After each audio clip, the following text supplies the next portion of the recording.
Hello ladies and gentlemen, and welcome back to the channel. Welcome back to another experiment where today we're taking a look at what would happen if Erling Haaland and Kylian Mbappe swapped nationalities. Now there's been a lot of debate who would be better, who would do better, who is better. Mbappe's already got a World Cup, but Haaland has one of the, in all respect to Norway, lesser nations in the world. If we take a look at Haaland, you can see we have switched him over to France. He's already played a couple of games for them, scoring a goal as well. So that's 2 in 1, not bad at all. Staying at Man City. And then we've also got Mbappe, who, of course, will therefore be playing for Norway. We're going to take a look at how Haaland gets on at the World Cup with France. Can he match what Mbappe did this year? And along with that, how do they get on going forward into the future generations? Let's jump ahead and take a look how Haaland gets on first. All right, here we are then. We're at the end of the World Cup in 2022. In real life, what happened? Well, Mbappe scored a hat-trick in the final, but unfortunately just missed out on that World Cup to Lionel Messi's Argentina. How does Erling Haaland get on? There's only one way to find out, and it's that they reached the semi-finals, winning in the third place playoff where Haaland actually scored the goal to win that one. He didn't actually score in any of the knockout rounds. Granted, it's his first real international tournament, so maybe that's partially why. I don't know if he's even played in those games. It looks like he has, and as you'd probably expect he would do. But he did score against Australia, getting a goal there. Scored a penalty against Tunisia, and then also a goal against Denmark as well. So he's been doing all right for himself. 8 caps, 5 goals so far. Not necessarily quite as good as what Mbappe managed to do with France, but there's lots of variables in that as well.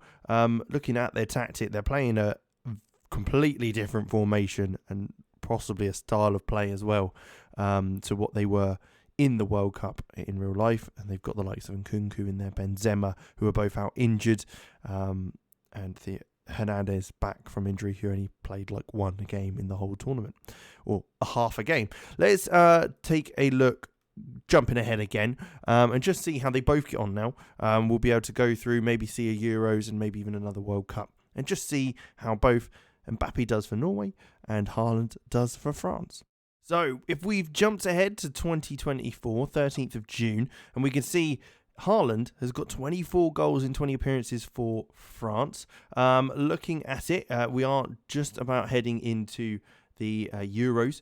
So you can see that in the European Championships, France have Norway, which will be an interesting one because that's obviously where Mbappe's gone. Finland and Portugal. So we'll have to see how they do get on. But if we take a look at Mbappe, we'll be able to see 11 goals in 13, so not quite as many as goals per game ratio isn't quite as good as Haaland's, but still it's not bad at all, is it? Especially again in a lower ranked team anyway. Up top, playing in a 4-4-2, using that pace up there to hopefully cause issues for lots of teams, with Odegaard just behind him to help him out. But yeah, as you can see, they're playing in the same group, so that'll be very interesting to see how that goes. So let's jump ahead and see how he gets on in that one. As they're both in the same group, we can kind of see how things have gone for both of them at the same time. Now, in the group stage, we saw France draw with Norway, so it was 1 apiece there in that game. Who scored for either side? Neither Mbappe or Haaland scored in that one. It was Norway losing to Portugal 3-2 in the group stage. Mbappe getting 2 goals in that one, but not quite able to win the game with a Goncalo Ramos goal in the 88th minute that won that one.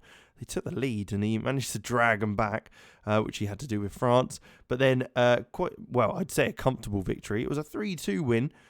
They did take the lead to 3-0, so they nearly got tripped up there by Finland, but not quite enough as Mbappe scored 2 there. A 3-1 win over Netherlands, which is a massive win. Mbappe getting 2 in that one. Another 2 for him against Poland in the quarterfinal, where unfortunately he did end up being stumped by Italy for 3-1 there. Now let's take a look at France. How did they get on? nowhere near as good. Wow. So this is interesting. This is certainly something to keep an eye out. So as we know, a 1-1 draw against Norway. Erling did score to beat Finland 1-0, and then a 3-2 win against Portugal. Haaland getting a hat-trick in that one. So again, it seems like he's very crucial for them.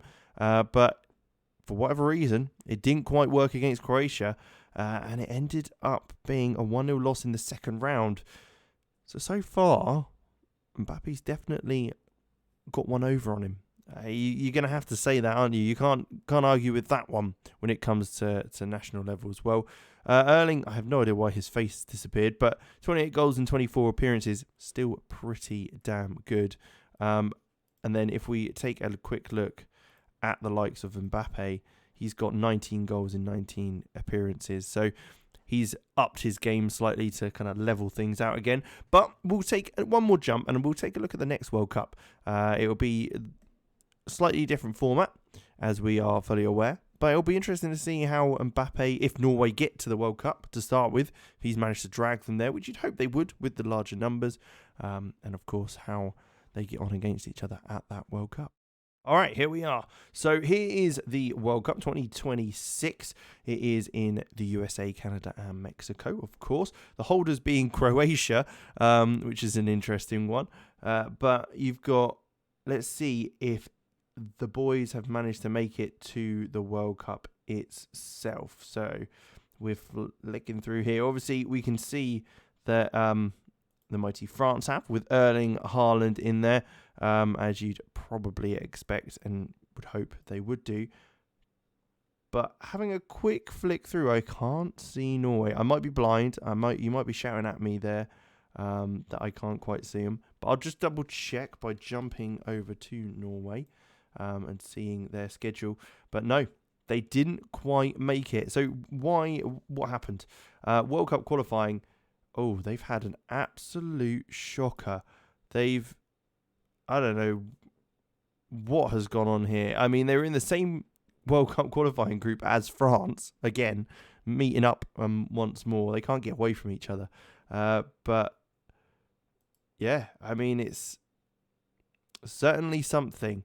World Cup qualifying group F, you see, it was a 3-0 win with Mbappe getting 2 goals in that one against Finland. Comfortable. A double up against Moldova over a 4-day period where Mbappe got 3 goals over the 2 games. Then a loss to Scotland, which obviously set them back massively. Then a loss to France, 3-2. Haaland getting a goal and Mbappe getting a goal in that game, leading to a 1-1 draw against Finland where they beat them so comfortably before at home. A little bit limiting. Then a draw against Scotland, so weren't quite able to kind of respond. And then finally, it was another 3-2 loss to France at home. Mbappe did get a goal in that one from the penalty spot, but not quite enough once again. So it's disappointing. I was hoping they'd make it because of the larger numbers. I don't know. They just capitulated completely. Did they really have any... Like, Mbappe, by all accounts, was still in the side. He wasn't being left out or anything like that. I mean, maybe his service wasn't great, but you'd have hoped he'd have done a little better. But there you go.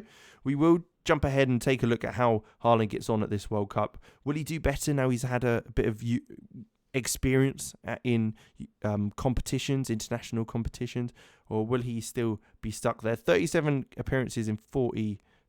goals in 40 appearances. Not too shabby at the age of 25. So let's jump ahead and take a look how he gets on. So here we are then. We can see how France have got on. I mean, Erling has been absolutely on fire until being knocked out by Germany. A 6-0 win against Iran where he scored 4 goals. Then another hat-trick against Cape Verde. And then finally, in the second round, after going through the group stage, they beat Canada 5-0 with Erling getting 4 goals. Kind of ridiculous, but it was the 0-0 and the penalty loss to Germany that knocked them out. I mean, they were absolutely flying up until that point. They're playing a 4-3-3 now with Haaland up top on his own, which maybe suits him a little better. He's able to just kind of sit there and players move around him, so maybe that's why. But I mean, that's kind of ridiculous. They did so well otherwise. I'd love to know, he's top goal scorer and he didn't even make it past the first knockout round, or second knockout round, I should say. There's like another 3 rounds between that. And he got 5 goals more than the next top scorer. That's pretty ridiculous. Now the question is his performances what caused him to not quite do as well? Does it mean that he bowls it in big games? Does it mean that he's not quite able to get the results that he maybe wants in those games because of the way he plays? He's not able to influence games where his team aren't dominant? I don't know.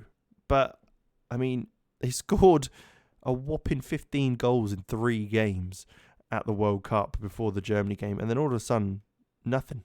Absolutely nothing. It's kind of how France played against Argentina in the final. But there you go. An interesting one. Let's take a quick look. So we know that Haaland managed to get 48 goals in 44 appearances for France. Let's take a look at Mbappe. Even though he didn't go to the World Cup, he's obviously played still a lot of games. Not quite as good as record, 33 goals in 34 games, but still unbelievable players. Let me know how you think this has gone. Let me know if you think this is a good representation of the players. Do you think with what Mbappe's done in real life is better than what Haaland's done with France in the game? And do you think Norway aren't going to get to the next World Cup anyway, so there's no harm on what Mbappe's done? Let me know what you think. But we will leave it there. Thank you very much for watching. Make sure you leave a like, subscribe to the channel, and I'll be sure to catch you in the next one.